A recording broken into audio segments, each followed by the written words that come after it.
Hello guys, welcome to YouTube தாங்கமான். So நம்ம டியூட்டியில் இந்த பிளேலிஸ்ட்டில் என்ன பார்க்க போகிறோம்னா, இந்த உலகத்தில் யார்ப்பா அடுத்த வல்லரசோ நம்ம இந்த பிளேலிஸ்ட்லேயும் இந்த வீடியோலையும் பார்க்க போகிறோம்.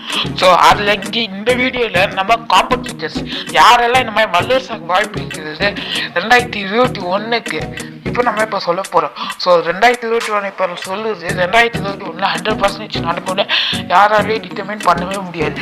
நான் ஒரு சில பாயிண்ட்ஸ் எல்லாம் சொல்கிறேன், இங்கே எப்படி இருக்காங்க இங்கே எப்படி இருக்காங்கன்னு. ஸோ அதை வச்சுட்டு நீங்கள் எது வேணால் முடிவு பண்ணிக்கலாம். ஸோ அதை வச்சுட்டு கொஞ்சம் கிளாரிஃபை ஆகும் உங்களுக்கு. உங்கள் பாயிண்ட் ஆஃப் வியூலேருந்து பார்க்கும்போது டிஃப்ரெண்ட்டாக இருக்கலாம், என் பாயிண்ட் ஆஃப் வியூவில் பார்க்கும்போது டிஃப்ரெண்ட்டாக இருக்கலாம். ஸோ எது நடக்குதோ இல்லையோ, பட் இந்த மாதிரி ஒவ்வொரு வருஷத்துக்கு இந்த மாதிரி யார் இந்த மாதிரி எல்லாத்துலேயும் லீடிங்கில் இருக்காங்க தெரிஞ்சுக்கிறதுக்கு நம்ம இந்த யாருப்பா அடுத்த வல்லரசுன்னு வருஷம் நம்ம அப்டேட் பண்ணுவோம். ஸோ அது மூலமாக யார் இந்த மாதிரி எக்கனாமி மிலிட்ரி போன்ற பலமான செக்டார்ஸில் யாரெல்லாம் லீடிங்கில் இருக்கான்னு நீங்கள் தெரிஞ்சுக்கலாம். ஸோ இதே மாதிரி வருஷம் உங்களுக்கு என்னென்ன செக்டார்ஸ் எல்லாம் வேணுமோ அதை மறக்காமல் கமெண்ட்டில் சொல்லுங்கள். அதோட இப்போ ஏதாச்சும் ஒரு சீனா ஏதாச்சும் ஒரு முக்கியமானது எக்கனாமிக் அனாலிசிஸ், அந்த மாதிரி ரஷ்யா ஒரு மிலிட்ரி அனாலிசிஸ், நம்ம இந்தியா வருது, இந்த மாதிரி நிறைய அனாலிசிஸ் உங்களுக்கு தேவைன்னா கூட நீங்கள் கமெண்ட் செக்ஷனில் மறக்காமல் கேட்கலாம். ஸோ அடுக்கு தனி வீடியோவாக அடுத்து வந்துட்டே இருக்கும். ஸோ இதெல்லாம் ஃபஸ்ட்டு யூடியூப்பில் யாருமே இதை பற்றி சொல்லிக்க மாட்டாங்க, சொன்னாலும் ஒரு பிளேலிஸ்ட்லேயே ஆரம்பிச்சிருக்க மாட்டாங்க.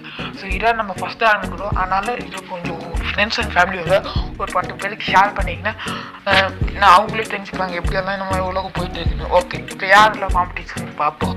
நீங்கள் தமிழில் பாட்ட மாதிரி சொல்ல போகிறோம், பட் எதுக்கு அந்த மாதிரி காம்படிட்டர்ஸாக இருக்காங்க, எதுக்கு நம்ம செலக்ட் பண்ணிக்கணும்னு அதோட சில டீட்டெயில்ஸும் சொல்ல போகிறோம். ஸோ அதனால் வீடியோ கடைசி வரைக்கும் போகிறேங்க.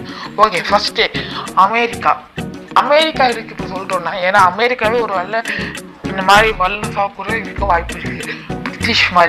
பிரிட்டிஷும் கொஞ்சம் காலமாக வல்லரசா இருந்தாங்க. ஸோ அதே மாதிரி அமெரிக்கா இருக்க வாய்ப்பு இருக்குது. ஸோ அமெரிக்காவும் இந்த மாதிரி வல்லரசாக்க வாய்ப்பு இருக்குது. ஸோ எதுக்கு இந்த மாதிரி வல்லரசாக்க வாய்ப்பு இருக்குன்னா, அவங்க தான் இப்போ எல்லாத்துலேயும் லீடிங்கில் இருக்காங்க, நம்பர் ஒன். ஸோ அதை வச்சு நான் சொல்கிறோம். ஓகே, நெக்ஸ்ட்டு சீனா இப்போ வல்லரசு ஆகுறது எல்லா தகுதிகளும் ரீச் பண்ணிட்டு வராங்க. பட் 2020 கொரோனா வைரஸ் பரப்பிக்கிட்டு எல்லாரையும் பின்னாடி தள்ளி அவங்க முன்னாடி போயிட்டு இருக்காங்க. பட் நிறைய நாடுகள் ஒன்று சேர்ந்து சீனா எடுத்து சேர்ந்தாலும் ஒரே ஒரு பிரச்சனை, அதாவது வாட்ஸ்அப்லேருந்து இந்தியா வெளியேற காணாமன்றாங்க. அதாவது இப்போ சீனா ஒரு நாடுகளுக்கும் மேற்பட்ட நாடுகளுக்கு இந்த மாதிரி வாட்ஸ்அப் லிங்க்ஸ் போட்டுக்கிறாங்க. அதுவும் லாவோஸ், கம்போடியா போன்ற சின்ன நாடுகள், அதோட ஜப்பான் போன்ற ஒரு நல்ல நாடானாலும் ஒரு கம்மியான உற்பத்தி வச்சுக்கிற நாடுகள், அப்புறமா சவுத் கொரியா.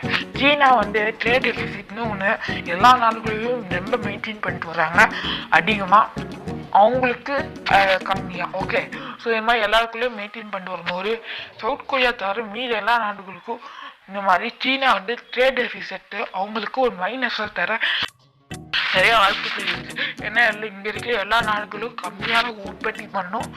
அவங்க இதில் எக்கனாமிக் டெவலப்மெண்ட் பண்ணலான்னு வராங்க. பட் அவங்களுக்கு இல்லைன்ட்டு நிறைய லாஸஸ் வர வாய்ப்பு இருக்குது. பட் அவங்களுக்கு தெரியல, பட் இந்தியாவுக்கு தெரிஞ்சுக்கிட்டு அது மட்டும் இல்லாமல் சிறு தொழில் ஆளுங்கெல்லாம் இந்த மாதிரி சொல்லிடுறாங்க, நீங்கள் இதில் சைன் பண்ண வேணாது. ஸோ அதனால் இந்தியா சைன் பண்ணல, பட் இந்த மாதிரி நாடுகள்லாம் சைன் பண்ணிக்கிறேன். ஸோ இது மூலமாக சீனா கூட வல்லரசு ஆகலாம். ஓகே, நெக்ஸ்ட்டு யாருன்னா ரஷ்யா. இப்போ ரஷ்யா இருக்கிற லிஸ்ட்டில் கொண்டு வந்துக்கிறோன்னா ஒரு மிகப்பெரிய ட்விஸ்ட்டை, அமெரிக்கா சீனா கீழே போய் ரஷ்யாவுக்குள்ள மேலே வரலாம். அதாவது ரஷ்யா ஒரு மாஸ்டர் பிளான் சொல்ல நம்ம சேனலில் அப்பப்போ கவர் பண்ணிட்டு வரும். ஸோ ஆர்மேனியா ஃபுல் பிளேலிஸ்ட்டை பார்த்தீங்கன்னா உங்களுக்கு தெளிவாக புரியும் ரஷ்யாவோட மாஸ்டர் பிளான் என்னென்னு.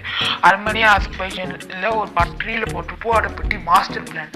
ஸோ அந்த மாஸ்டர் பிளானில் நிறைய ஆர்மேனியா அசர்பைஜான் 2 நாடுகளும் ஒன்றா சேர்ந்து ரஷ்யா பக்கம் வந்துடலாம். அது மூலமாக ரஷ்யாவோட ட்ரேட் அதிகமாகும். ஆர்மேனியா அசர்பைஜான் 2மே நல்ல வெப்பன்ஸ் ரஷ்யா கிட்ட வாங்குவாங்க. அப்புறம் சீனா கிட்ட எதுக்கு ரஷ்யா ரிலேஷன்ஷிப் வச்சுட்டு இருக்குன்னா, அவங்க பொருளாதாரத்தை டெவலப் பண்ண. ஏன்னா சீனா கிட்ட பணம் இருக்குது, ரஷ்யா கிட்ட ஆயுதம் இருக்குது.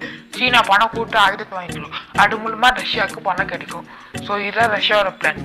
Next India. ஸோ இந்தியா நம்ம நாடு எதுக்கு இங்கே வந்துச்சுன்னு சில பேர் கேட்பாங்க, சில பேர் எதுக்கு லாஸ்ட்டில் சொல்லணுன்னு கேட்பாங்க. ஸோ எல்லாத்துக்கும் பேட்டல் சொல்லிட்டேன். அதாவது நம்ம நாடு இருக்கையில் வந்துக்குன்னா நம்ம நாட்டில் வந்து 7 தேர்தலுக்கான வேறு எந்த விஷயமும் கிடையாது. இதுக்கிட்டே நம்பர் 1 யங்ஸ்டர் அதிகமாக இருக்கிற கண்ட்ரி எதுனா அது இந்தியா மட்டுமே.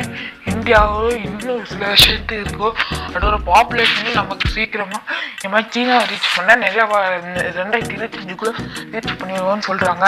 ஸோ இது மூலமாக பாப்புலேஷன் அதிகமாங்க, யங்ஸ்டர்ஸும் அதிகமாவாங்க. ஸோ யங்ஸ்டர்ஸ் அதிகமான என்ன ஆகும், புது ஐடியாஸ் எல்லாம் ஈஸியாக கொடுக்க முடியும். யங்ஸ்டர்ஸும் நம்ம சரியாக வழிகாட்டிட்டு போனால் இந்தியா இந்த அமெரிக்காவோட 100 மடங்கு கூட வளர்ச்சி அடைஞ்சிட்டு கூட போகலாம். ஏன்னா அந்த அளவுக்கு யங்ஸ்டர்ஸோட பவர். அது உங்களுக்கு சரியாக புரியலன்னா இப்போ ஒரு யங்ஸ்டர்ஸால் நல்லா வேலை செய்ய முடியும், நல்லா சிந்திக்க முடியும். இந்த மாதிரி பல மணி திறமைகளும் யங்ஸ்டர்ஸ் கிட்ட தான் இருக்குது. இந்த மாதிரி வயசானவங்க கிட்டேயும் இல்லை, சின்ன குழந்தைங்க அது லேர்ன் பண்ணுற ஸ்டேஜ், ஸோ அவங்ககிட்டயும் இல்லை. ஸோ இந்த மாதிரி யங்ஸ்டர்ஸ்லாம் இந்த மாதிரி இந்தியா வழிகாட்டுறதுக்கு ஒரு முக்கியமான ஆயுதம். ஸோ நான் முன்னாடியே சொன்ன மாதிரி யங்ஸ்டர்ஸால் மட்டும் நம்ம இந்தியாவை வழிநாட்டி செய்ய முடியும். அதே மாதிரி இந்தியாவை இந்த மாதிரி வல்லரசாகவும் ஆக்க முடியும். ஏன் அமெரிக்காவில் 100 மடங்கு கூட இந்த மாதிரி இந்தியாவில் முன்னேற முடியும். சீனா யாராக இருந்தாலும் சரி, யங்ஸ்டர்ஸ் ஒருத்தவங்க போகிறோம் நம்ம இந்தியாவை ஒரேடியாக வல்லரசாக இருக்குது. ஸோ அதனால் யங்ஸ்டர்ஸ் கிட்டே மொட்டை பவர் இருக்குது. ஸோ யங்ஸ்டர்ஸ் நினச்சா யாரை வேணால் கொண்டு வர முடியும், யாரை வேணால் கொண்டு போகவும் முடியும். ஸோ இந்த மாதிரி பிஎம் இந்த மாதிரி எல்லாமே கரெக்டாக சூஸ் பண்ணி வைக்கிது இந்தியாவிலே யங்ஸ்டர்ஸ் தான். ஸோ இந்தியாவில் யங்ஸ்டர்ஸ் இப்போ நிறைய மாதிரி விஷயத்தில் தப்பாக முடிவு எடுத்துட்டு இருக்காங்க. ஸோ இந்தியாவில் யங்ஸ்டர்ஸ் சரியான பாடு இருக்கு, அவங்களுக்கு சரியான எஜுகேஷன் இந்த மாதிரி பல விஷயத்த சரியாக கொடுக்கும்போது கண்டிப்பாக நம்ம இந்தியாவில் யங்ஸ்டர்ஸ் முன்னேறுவாங்க. இந்த மாதிரி நிறைய பேர் வந்து இந்தியாவில் யங்ஸ்டர்ஸை அம்மா அப்பாங்கிற மாதிரி ஏதாச்சும் ஒன்றே படிக்கணும்னு சொல்லிட்டு இருக்காங்க. இந்தியாவோட யங்ஸ்டர்ஸால் மட்டும் இந்தியா முன்னேற செய்ய முடியும். ஸோ அதனால் அவங்க இஷ்டத்துக்கு படிக்கணும். பிஸ்னஸ் ஆரம்பிச்சுன்னா கண்டிப்பாக பிஸ்னஸ் ஆரம்பிச்சு இந்தியா வல்லரசில் பாடையில் செலுத்தணும். ஸோ அவ்வளோதான் கைஸ், வீடியோ பிடிச்சிருச்சு. ஸோ இதுதான் நான் வீடியோ சொல்லணும்னு நினச்சேன். ஸோ இந்த மாதிரி 4 பேர் பார்த்துருந்தோம். நெக்ஸ்ட் வீடியோ எக்கனாமிக் மில்கி போன பலமான விஷயங்கள் டீட்டெயில்ஸாக பார்க்க போகிறோம். ஸோ இந்த டிசம்பர் மாதம் ஃபுல்லாக இந்த பிளேலிஸ்ட்டில் தான் நம்ம சேனல் முக்கால்வாசி இருக்கும் புது வீடியோஸில். ஸோ மீறி வேணால் சின்ன அப்டேட்ஸ் எல்லாம் அப்பப்போ பிளேலிஸ்ட் ஸ்டார்டிங்கில் இல்லை எண்டில் சொல்லிடுறேன். ஏன்னா அப்டேட்ஸையும் நம்ம மிஸ் பண்ண கூடாதுல்ல. ஸோ அதனால் அப்டேட்ஸை லாஸ்ட்டில் இல்லை ஸ்டார்டிங்கில் சொல்லிகிட்டே ஆகணும், வீடியோ போகல. ஓகே, ஸோ வீடியோ பார்த்தீங்கன்னா இந்த வீடியோக்கு பக்கத்தில் லைக் பட்டனை கிளிக் பண்ணி லைக் பண்ணிக்கோங்க. நம்ம சேனல் சப்ஸ்கிரைப் பண்ண ரெட் கலர் சப்ஸ்கிரைப் பட்டனை கிளிக் பண்ணி கூட ஒரு பெல் லைக்குன்னு கிளிக் பண்ணிக்கோங்க. அப்போ தான் இந்த பிளேலிஸ்ட்டில் வர எல்லா வீடியோஸையும் மிஸ் பண்ணாமல் பார்க்க முடியும்.